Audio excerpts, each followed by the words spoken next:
The deal to build Britain's first nuclear power station in a generation is put on hold by the government.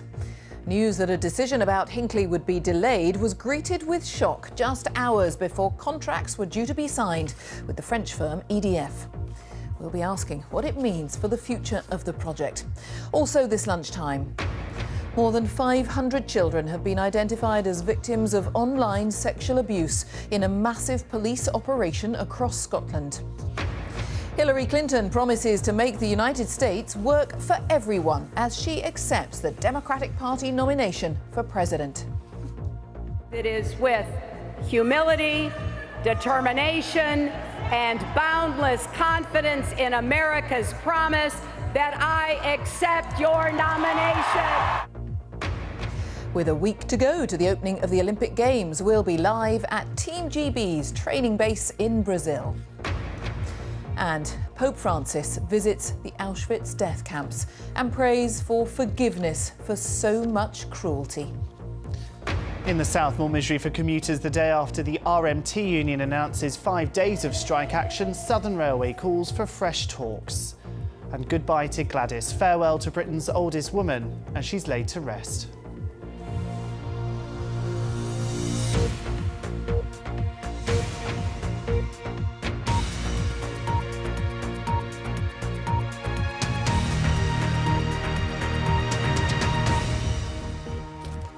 Hello, good afternoon. Welcome to the BBC News at 1.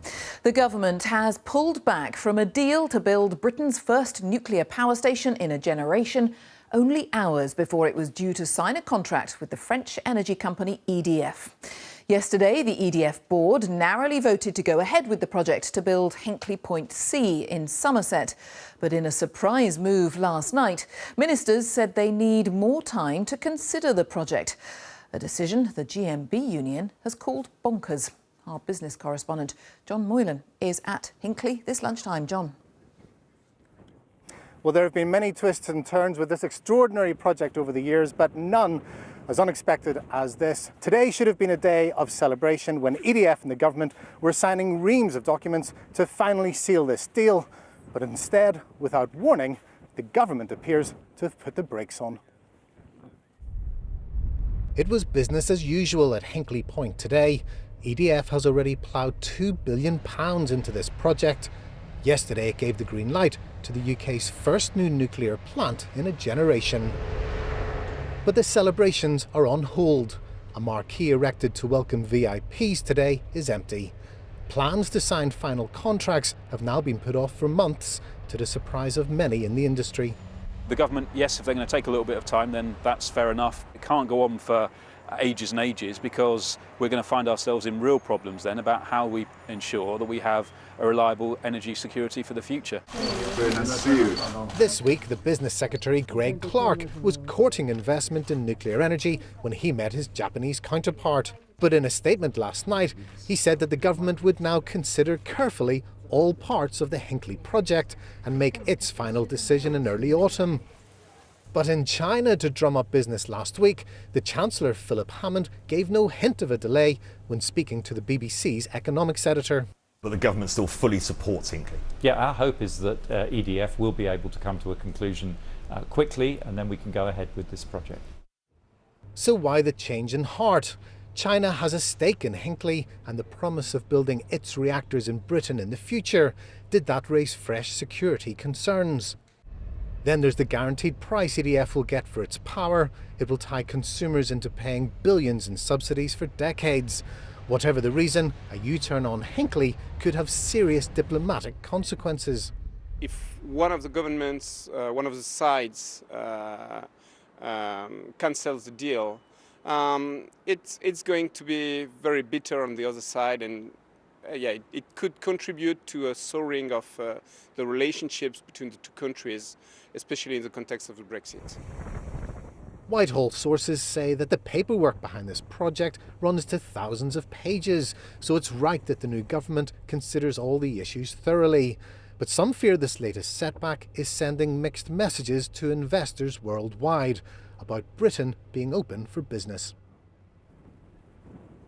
Well, there's been no further clarification from the government today on all of this, but I can tell you there has been shock and bewilderment by many people who are involved with this project. Remember, there are 3,000 firms who are pre-registered to be able to work on this project. Something like £250 million worth of contracts have been signed, conditional on the deal going forward.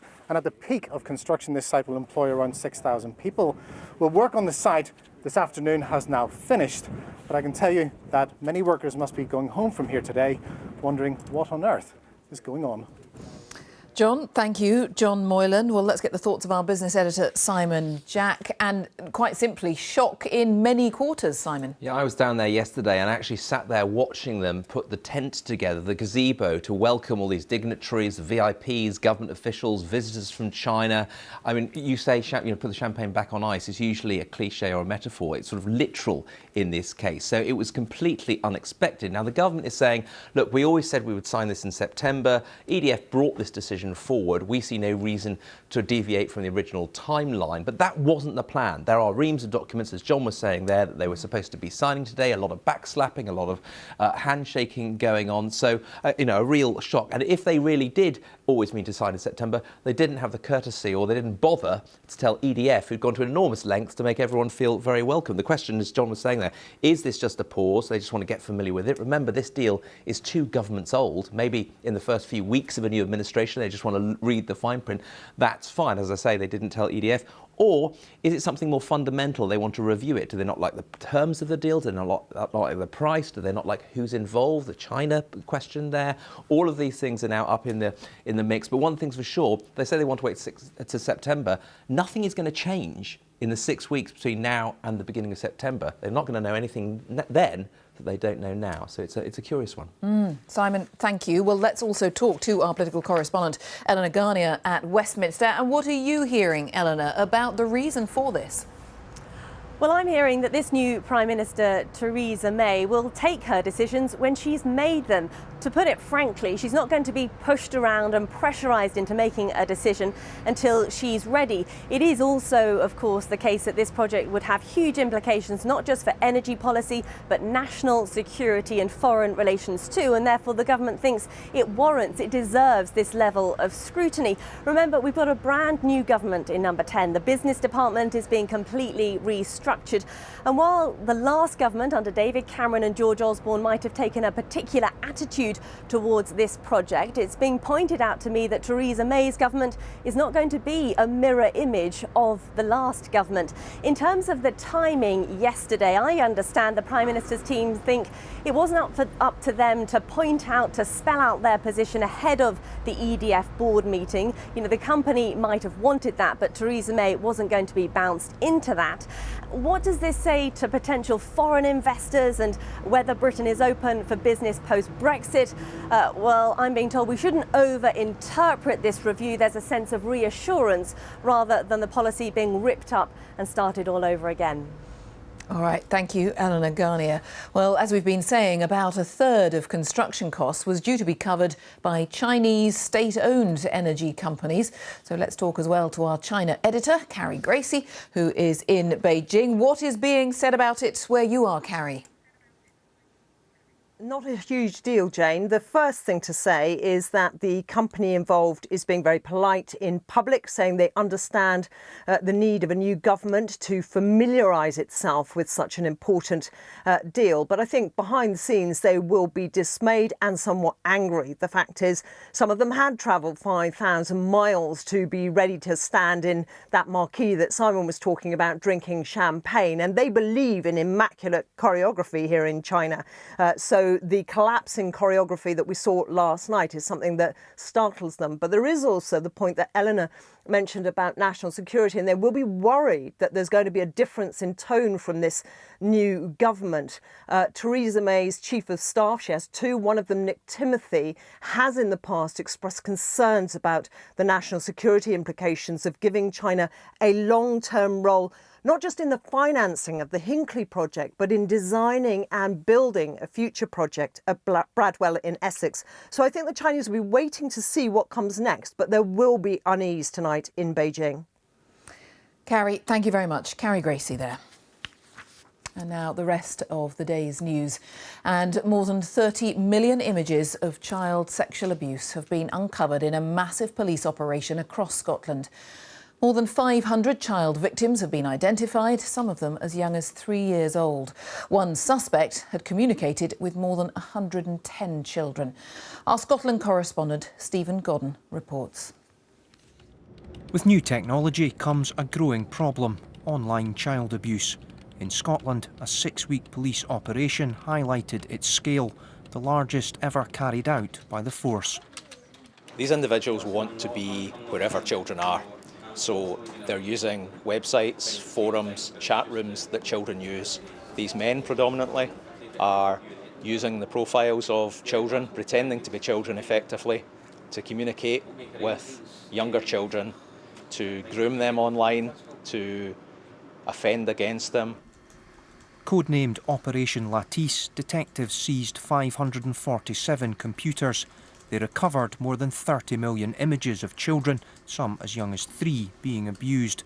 On one computer alone, 10 million pictures and videos were discovered. They include the worst kind of abuse. At this crime lab, it'll take 4 officers working full-time, 6 months just to view the material. Police have been able to identify more than 500 victims, the majority children from Scotland. The figures are stark, but the public are being urged to look at the human cost that lies behind them. It's about real victims in Scotland and elsewhere, and it's about these horrific acts that ruin people's lives, and we need to make sure that that stops. Reputation, your safety and your responsibility. As the courts deal with those arrested, efforts continue to educate young people about the potential dangers online. Prevention, the most useful tool in this modern fight. Stephen Godden, BBC News, Glasgow. Hillary Clinton has made history, formally accepting the Democratic Party's nomination for the US presidential election. In her speech to the party convention in Philadelphia, she promised to make the US a country that worked for everyone and urged Americans to oppose what she called Donald Trump's mean and divisive rhetoric. Our correspondent Kim Gattas reports from Philadelphia.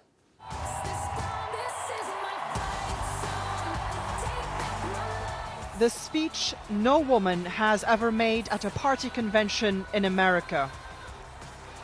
The words no woman has ever spoken. And so, my friends, it is with humility, determination, and boundless confidence in America's promise that I accept your nomination for President of the United States. History in the US and a series of firsts. First woman nominee of a major party, a former First Lady making her own way back to the White House. To win, Hillary Clinton also has to sell voters on her vision, and hard work lies ahead. Anyone reading the news can see the threats and turbulence we face. Do you really think Donald Trump has the temperament to be commander-in-chief?